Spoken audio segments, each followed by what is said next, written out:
La frase por Belcebú fue la que con la que concluimos. Por Belcebú, príncipe de los demonios, echa fuera demonios.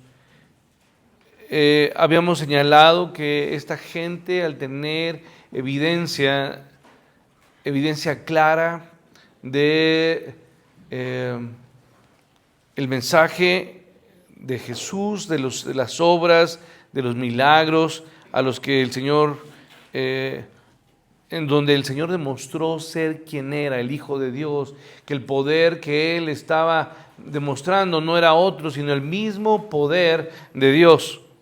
Y sin embargo, a pesar de tener toda esa evidencia, si me ayudan con las cortinas, por favor, el pueblo creyó en lo que los dirigentes, ¿sí? De que Jesús era un falso Mesías, de que Él era un enviado de Satanás. En eso creyó la gente. Y hoy yo terminaba el domingo pasado que usted y yo hemos escuchado, hemos estado en este lugar, en esta iglesia o en algunos otros lugares, o usted ha escuchado la palabra y sin embargo usted permanece igual. El efecto del mensaje, el efecto de la palabra no se ha quedado allí. Esta gente estaba atrapada en ese momento cuando Jesús liberó a este demonio de esta persona. Toda esta gente estaba mofándose, estaba riéndose, estaba llena de desprecio y de rechazo al Señor Jesús. Dice el versículo 16 que otras personas, para tentarle, para provocarle, para incitarle, para hacerlo caer. Y, hermanos, es esa gente que se goza y que disfruta el ver caer a muchos. ¿Sí me explicó? Es esa gente que está buscando tropezar o hacer tropezar. Dice que otros, para tentarle, ¿qué le pidieron? Le pidieron señal, un milagro, haz algo milagroso que yo pueda entonces tener o podamos tener certeza de quién eres. Le pidieron señal del cielo. La realidad, hermanos, es que estos otros no tenían interés sincero en saber quién era Jesús. No tenían un deseo franco de conocer la verdad, para recopilar información y poder entonces tomar una decisión. No, estos hombres, estos otros del versículo 16, no eran más que rechazadores, blasfemos. Se burlaban de Jesús y exigían con burla y sarcasmo que falsificara hiciera un milagro, porque con eso iban entonces a acreditar la acusación falsa que habían hecho acerca de él, de que Jesús era aliado o era empleado, servidor de ¿quién, hermanos? De Satanás, de Belcebú. Y entonces le exigían hacer una señal. Debido a que las poderosas obras de Jesús que ya había hecho, eran pruebas innegables de que Él era el Mesías y que era el Hijo de Dios, Jesús simplemente accedió a esta demanda de estas personas.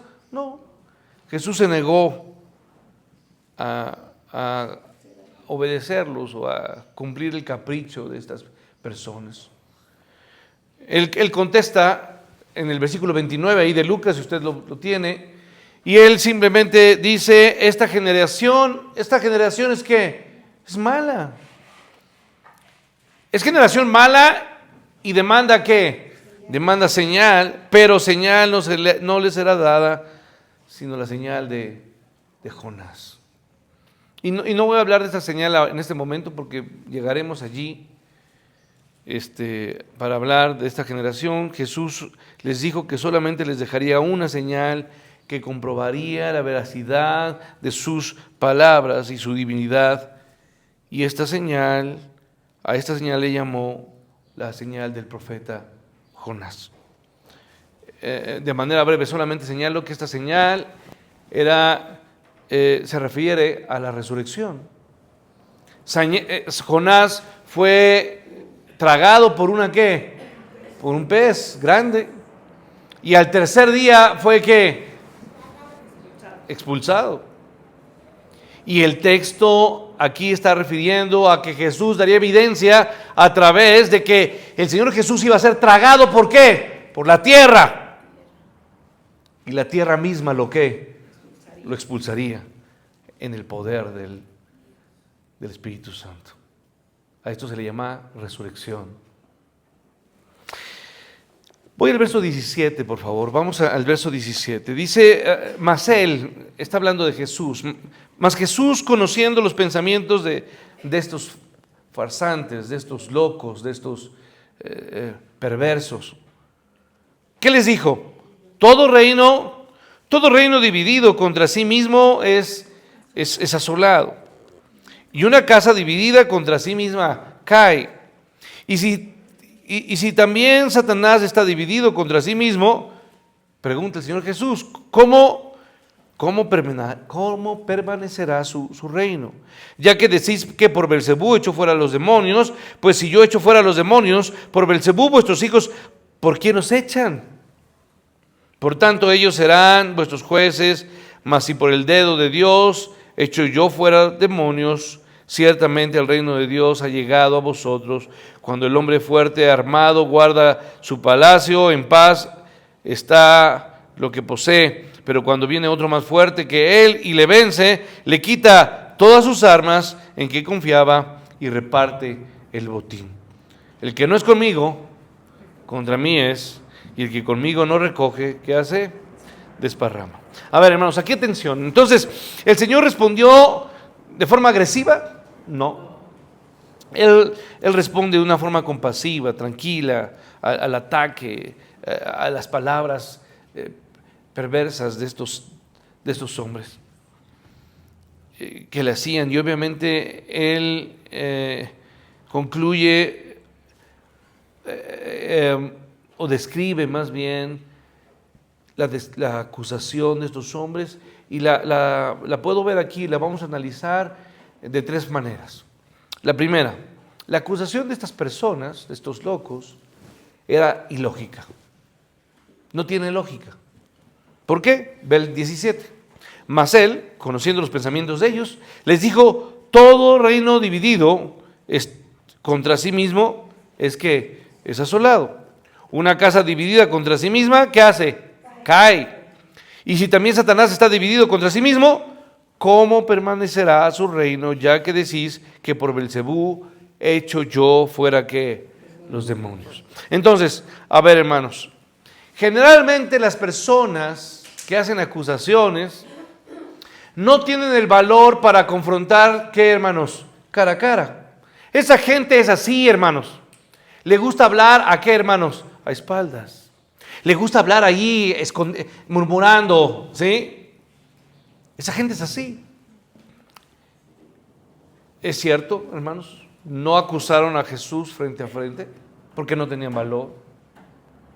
Pero si es cierto que no llegó este murmurar o este chismosear, este falsear y el atacar al Señor Jesús y su persona, no llegó a los oídos del Señor Jesús, nada se esconde para su omnisciencia. ¿Sí? El Señor conocía los pensamientos de ellos, dice el texto. ¿A qué me refiero? A que el curso de toda acción, de todo propósito y de toda intención de los pensamientos de esas personas eran conocidas o eran conocidos por Jesús. Él sabía que sus pensamientos eran pecaminosos, él sabía que sus pensamientos eran blasfemos, y él sabía que sus pensamientos eran condenatorios. En ese momento Jesús tuvo todo derecho para abandonarlos. Porque, hermanos, cuando una persona duda de Jesús y cuestiona a Jesús, el Señor Jesús tiene todo derecho de abandonarlos, dejarlos. ¿Dejarlos en qué, hermanos? En la situación en que todo hombre está. Dice la Escritura que aquel que no reconoce a Jesús como el Hijo de Dios ya ha sido ¿qué? Condenado. Él está ya en condenación, ¿qué, hermanos? Eterna. Una persona que no reconoce a Cristo como el Hijo de Dios ya ha sido condenado. Eternamente. Entonces, Jesús en ese momento, al escucharlos, que están hablando de Él, que le llaman siervo de Satanás, que le llamaron príncipe de los demonios, o sirviente del príncipe de los demonios, por Belcebú, que tenía él la fuerza y el poder, o el poder que él tenía era el poder de Satanás. Jesús simplemente pudo haber respondido con quitar su misericordia. Porque usted y yo ya le he explicado que vivimos bajo la longanimidad de Dios. ¿Qué es eso, hermanos? Que Dios detiene su ¿qué? Su furia, su juicio para con nosotros. Nosotros todos tendríamos que ser juzgados por Dios al momento de hacer cualquier acto de pecado. Pero sin embargo Dios deja salir el sol ¿para quién, hermanos? Para todos. Que en realidad, hermanos, no hay buenos, no hay uno. Pero Él detiene su juicio, su ira para con los pecadores. Y entonces aquí el texto nos da razón de que Él, a pesar de que tenía todo derecho para abandonarlos a su condenación o a un infierno eterno, Jesús se acerca a ellos. Porque Jesús es un Dios de misericordia.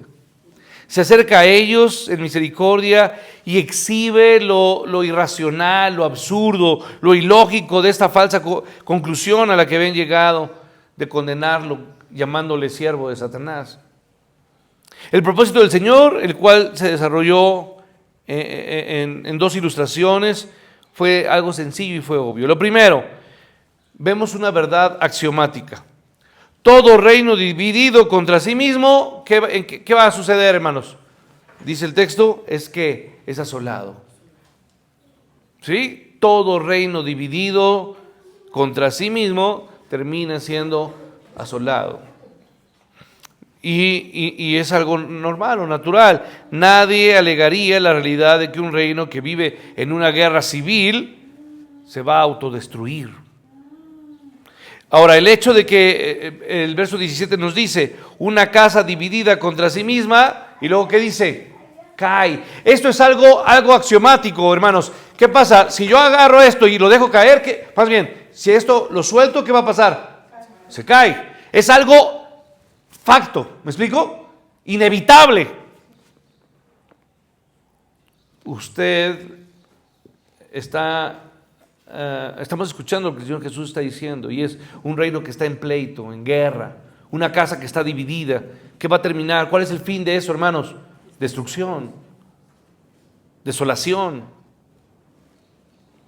A la luz de estas evidentes realidades de las que el Señor Jesús está haciendo referencia, Jesús hace una pregunta. Y si también Satanás está dividido contra sí mismo, ¿cómo permanecerá aquí, hermanos, su reino? Y Jesús está desenmascarando lo absurdo de la acusación de estas personas. A menudo parecen incongruencias. El actuar de Satanás. Acuérdense que Satanás es un ser poderoso, pero no es un ser todopoderoso. Es un ser que tiene sabiduría, pero no es un ser omnisciente. ¿Me explico? No es todo sabiduría. Entonces, Satanás, en su actuar, en sus ataques, muchas veces es incongruente en sus estrategias. Ya que el diablo obviamente es incoherente en sí mismo. Los demonios actúan muchas veces de forma independiente, y Satanás, repito, no es omnisciente, no es omnipresente y no es omnipotente. ¿Qué quiere decir, hermanos? Que sus demonios o los demonios de Satanás no están bajo toda la autoridad de Satanás. Muchos de ellos de repente actúan de forma independiente. Ahora, el diablo también pudo permitir que estos siervos fingieran expulsar demonios como parte de su engaño al disfrazarse, como lo dice Corintios, que el Satanás y sus ángeles se disfrazan como ángeles ¿de qué? De luz. Pero el objetivo de Satanás, algo que sí es cierto, ¿cuál es el objetivo de Satanás? Destruir el reino ¿de quién? De Dios.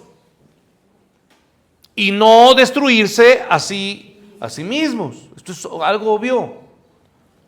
Entonces, y si su reino está unido, que lo es, está unido con ese propósito, destruir el reino de Dios, pero no destruirse entre ellos.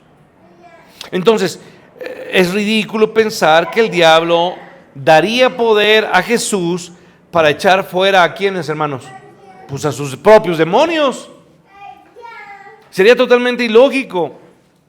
Eso es una escala sin precedentes y esto sería, nadie haría algo lógico. Si los demonios son siervos de Satanás, ¿por qué un siervo de Satanás sacaría demonios de quién? Del mismo Satanás. ¿Dónde hay lógica? No tiene sentido. La acusación entonces, la primera característica de esta acusación es que es una acusación totalmente ilógica. Entonces, eso es precisamente lo que los adversarios del Señor estaban haciendo al afirmar y decir en el versículo 18 que por Belcebú Jesús echaba fuera ¿qué? Demonios. Esta opción es inaceptable, ilógica, irracional, y la única alternativa es que Jesús en realidad echaba demonios por el poder de ¿quién, hermanos? De Dios, no de Satanás. Ahora, veamos una segunda característica. Esta acusación no solamente carecía de razón, no solamente carecía de lógica, sino que carecía también de integridad. Verso 19. Dice el verso 19. Pues si yo, está hablando Jesús, si yo echo fuera demonios, o fuera los demonios, ¿por quién? Por Belcebú, vuestros hijos, ¿por quién qué? ¿Por quién los echan? Por tanto, ellos serán vuestros ¿qué? Jueces.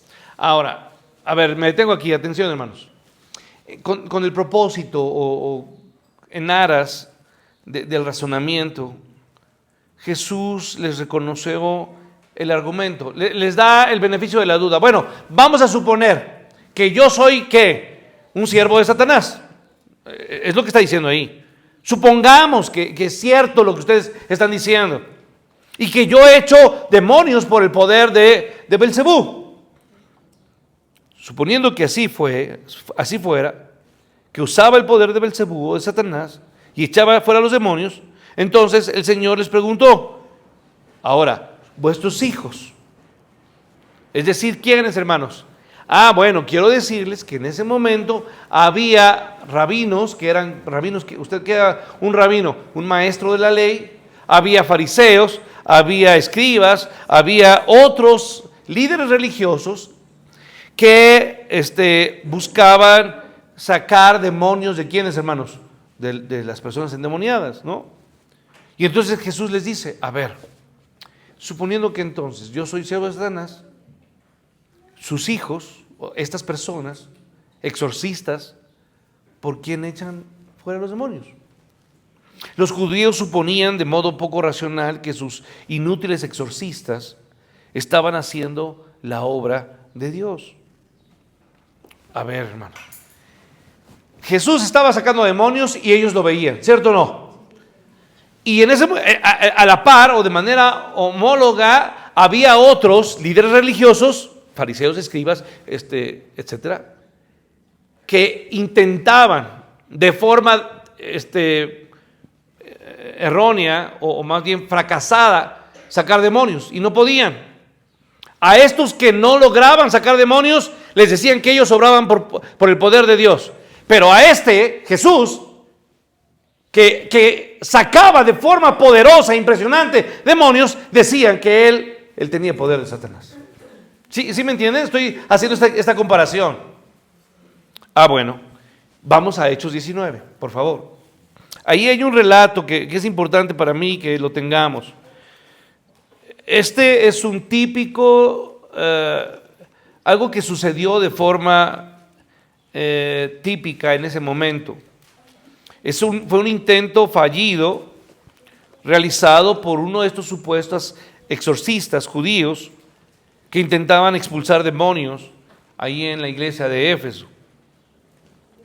Estas personas, impresionadas por el poder mostrado por Pablo en el versículo 11 y 12, ellos decidieron añadir el nombre de Jesús al repertorio que tenían, pero las consecuencias fueron desastrosas. Mire, vea usted, Hechos 19, dice el relato. Pero algunos judíos, ¿y qué dice allí? Exorcistas, ¿qué, hermanos? Ambulantes. Intentaron, ¿qué, hermanos? Invocar, versículo 13, estoy en el verso 13 de Hechos 19. ¿Sí me siguen todos? Ok, no se pierdan ahí. Algunos de los judíos, exorcistas, ambulantes, intentaron invocar el nombre del Señor Jesús sobre los que tenían espíritus malos, diciendo: os conjuro por Jesús, el que predica Pablo. Verso 14. Había 7 hijos de un tal Esceva, judío, jefe de los sacerdotes, que hacían esto. Pero respondiendo el espíritu malo, el demonio responde, dice el texto, y dijo: a Jesús conozco y sé quién es quién, Pablo, pero vosotros, ¿quién sois? Y el hombre en quien estaba el espíritu malo, saltando sobre ellos y dominándolos, ¿qué hizo? Pudo más que ellos, de tal manera que huyeron de aquella casa, como, hermanos, desnudos y heridos. A ver, ya regresamos aquí, por favor, atención, hermanos. La pregunta del Señor, regresando a Lucas, esta pregunta que les había hecho cuando les dice: vuestros hijos, ¿por quién echan demonios? ¿O bajo qué poder estos farsantes, estas personas, exorcistas ambulantes, como los que vimos ahí en Hechos? Esta pregunta del Señor Jesús desenmascara la incoherencia, la poca integridad de esa acusación, la acusación hipócrita y falta de integridad de estos judíos.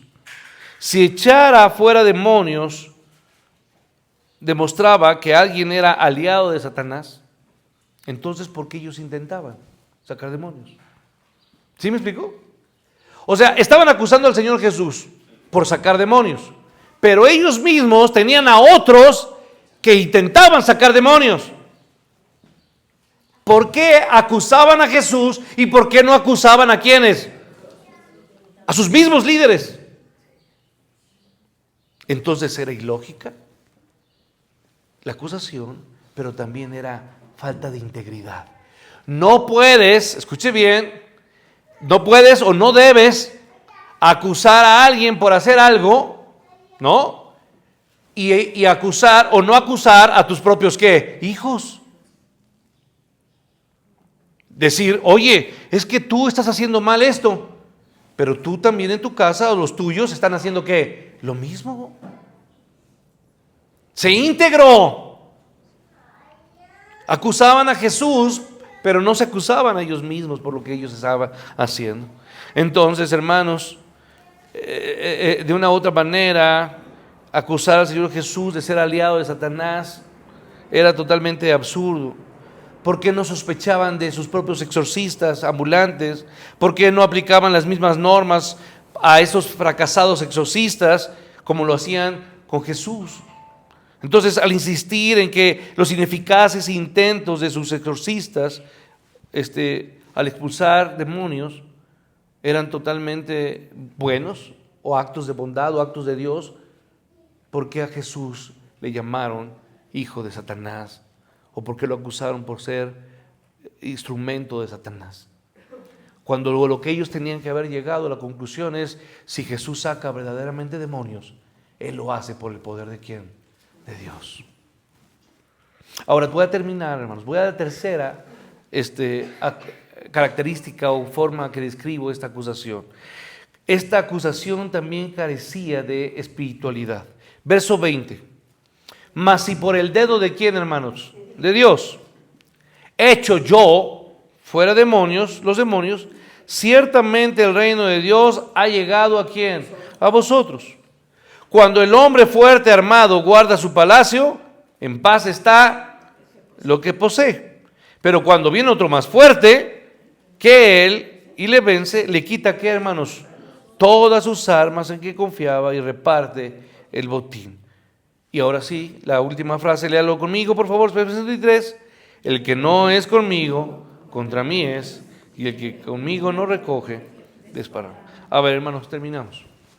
La falta de lógica, la falta de razón, la falta de integridad en cuanto a esta acusación de llamarle por Belcebú al Señor Jesús, invalidó las palabras de estas personas. La falsa conclusión a la que ellos llegaron con relación a Jesús mostraron que Él echaba fuera demonios por el poder únicamente de Dios. Pero ¿a qué me refiero? Entonces Jesús ahora concluye y saca a relucir la inevitable realidad de quién era Él. Verso 20. Él ocupa esta frase: si por el dedo de quién, hermanos, el dedo de Dios, echo yo fuera demonios. Es decir, ciertamente el reino de Dios se ha, ¿qué, hermanos? Se ha acercado, ha llegado a ustedes. Ellos, a ver, hermanos, quiero que me detengan y quiero que entiendan qué le estaba diciendo Jesús. Jesús les estaba diciendo que el reino de Dios estaba frente a quién, frente a ellos. ¿Y qué es el reino de Dios, hermanos? ¿Qué es el reino de Dios? El reino de Dios no es otra cosa sino Cristo mismo. Jesús mismo, el Rey. Si el Rey está allí, el reino de Dios, ¿a qué, hermanos? Ha llegado. Frente a sus propios ojos estaba el Rey. Y hermanos, si estaba el reino o el Rey frente a ellos, porque estaban ante la presencia del Rey, ¿qué es lo que tiene que hacer una persona cuando ve al Rey, hermanos? ¿Sabes lo que tiene que hacer cualquier persona cuando ve al Rey? Tiene que postrarse. ¿Hay otra opción, hermanos? Ninguna. Porque cuando usted, por la gracia de Dios, duerma y cierre sus ojos a esta vida, cuando usted los abra, no va a hacer otra cosa sino postrarse ante el Rey. No podemos hacer otra cosa. No debemos hacer otra cosa. Ellos, en lugar de reconocer quién era Jesús y pedirle perdón y suplicar perdón y arrodillarse delante de Él, lo acusaron. Entonces, ellos cometieron el más grave de los errores, la más grave blasfemia de llamarlo como, hermanos, servidor de quién, hermanos, de Satanás. Porque ni siquiera le llamaron Satanás, le llamaron servidor. O sea que su rango era ¿qué? Era inferior, ¿no? Ellos, hermanos, mostraron lo nada espiritual. Mostraron lo que verdaderamente ellos eran. Ellos estaban muertos, ¿cómo, hermanos? Espiritualmente. Porque una persona que no tiene a Dios no puede discernir nada espiritual. Ellos no tenían capacidad espiritual de entender nada. Estaban muertos, como lo dice Pablo. ¿Muertos en qué, hermanos? En sus pecados y en sus delitos. Y su más grande pecado fue ver y tener delante de ellos al Rey de Reyes, al Cordero de Dios, a Dios mismo frente a ellos, y simplemente no reconocer quién era el Señor Jesús. Entonces ellos, fíjense, se creían la élite religiosa más encumbrada, ¿sí o no? Ellos creían ser los más espirituales de todos los demás. Ellos se vestían y cuidaban sus filamentos, sus vestiduras. Ellos depositaban sus ofrendas y sus diezmos. Ellos oraban para que todo el mundo hermanos, les escuchara. Ellos conocían desde pequeños la ley y la leían, hermanos. Ellos habían sido creados en una sinagoga, hermanos, como usted y yo, que asistimos a una iglesia durante tanto tiempo. Ellos escucharon la palabra constantemente. ¿Y de qué les sirvió? Cuando Jesús llegó a ellos, simplemente, hermanos, lo desconocieron. A los suyos vino y los suyos no le recibieron. El Señor Jesús fue a ellos y les dijo, hermanos, cuando va bajando para llegar a Jerusalén, se detiene un momento y dice, Jerusalén, Jerusalén, ¿cuántas veces quise juntar como la gallina junta a sus polluelos? ¿Y tú qué? Tú no quisiste. Tú me rechazaste. Hermano, entonces, el reino de Jesús vino a ellos. Dice, ciertamente el reino de Dios, por favor, siga conmigo. El reino de Dios, ¿qué, hermanos? ¿Ha llegado a quién? A vosotros. Ellos estaban perdidos y eran pecadores, y más bien, hermanos, eran santurrones, pero eran hombres duros de corazón hasta el punto que fallaron en lo más importante. ¿En qué fallaron, hermanos? En no darle gloria al Rey de Gloria. La realidad es que estos individuos no eran otra cosa sino siervos de quién, hermanos? De Satanás. Ellos llamaron a Jesús servidores de Satanás, pero los servidores de Satanás, ¿quiénes eran, hermanos? Ellos mismos. Hermanos, la invitación a esta mañana para usted y para mí no es otra, a que nosotros nos distingamos por la más básica y fundamental cosa que un creyente tiene que hacer: reconocer a quién, hermanos, a Cristo. Y cuando uno está delante de Él, hermanos, uno tiene que estar postrado y humillado delante de Él. Y no tiene que hacer otra cosa sino simplemente decir como aquel pequeño que en la noche no podía dormir porque Dios le llamaba y le decía, heme aquí, que tu siervo ¿qué? Oye. ¿Sí se acuerda del pequeño Samuel?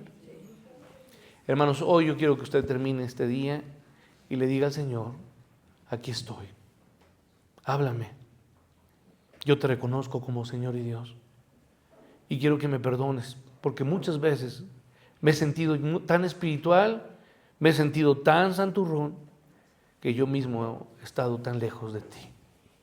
Hermanos, entienda que cuando la palabra de Dios es abierta, Dios mismo está hablándonos a nosotros, y tenemos que escucharle y tenemos que obedecerle. Que nuestras vidas sean rendidas a Él y seamos obedientes y pidamos perdón porque muchas veces le hemos escuchado, pero casi nunca hemos obedecido. Dios les bendiga.